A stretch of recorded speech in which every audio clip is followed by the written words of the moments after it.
Alyssa Rosino, and I'm the producer of Cockpit Counsel. Welcome to Tim's Take, where Tim gives his take on current events and questions from you guys, the audience. Let's dive right in. How can in-house attorneys build strong networks? It's a good question. It's important to foster the relationships that you already have with people first, right?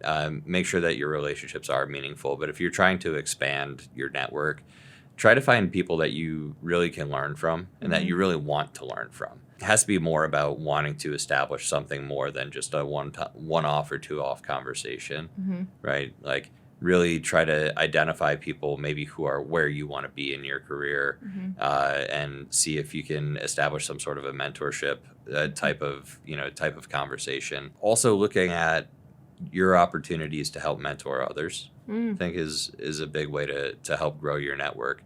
And maybe it's not going to be something that you sort of harvest from your network today, but over time, like, you'll absolutely see those people that you mentor hopefully go on to do great things, things that are better than what you've done, and being able to be a part of that and really invest in somebody else's future, I think is really a cool aspect too. So I think you take a couple different approaches to it. And then with like industry specific or profession specific things, if you're going to go to dinners, if you're going to go to these types of networking cocktail hours, like you really got to put yourself out there and be deliberate.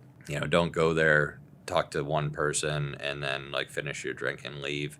Like, okay, if that's like all that you can muster, because I know it can be hard sometimes to just go and create conversations with perfect strangers out of thin air. That's fine, but I would try to be a little bit a little bit more dedicated on it and really just put in the effort, which is tough to do, but you got to do it.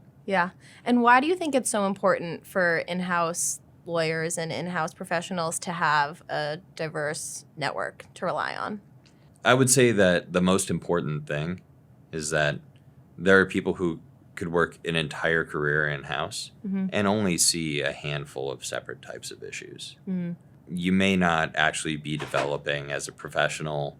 You may end up set in your ways, or you may end up stagnating because of the way that your company views you or your role. I think it's important to have people from different, people with different backgrounds, different experiences, different industries, even folks who are, who particularly for in-house lawyers, maybe people who moved on and are now in the business, right? I find the people who are, for me, some of the most valuable mentors that I have are people who are not lawyers. I have plenty of very valuable senior in-house lawyer mentors who are also great, but really having that diversity of industry, diversity of experience, diversity of profession, it'll just make you a more well-rounded business person, and it'll also show you where you may have exposure or weaknesses in your hard legal skills, right? Just hearing about others' experiences may highlight parts of your knowledge base that may be lacking. So awesome. Thank you for listening to Tim's Take. You can send your questions to cockpitcounsel@linksquares.com.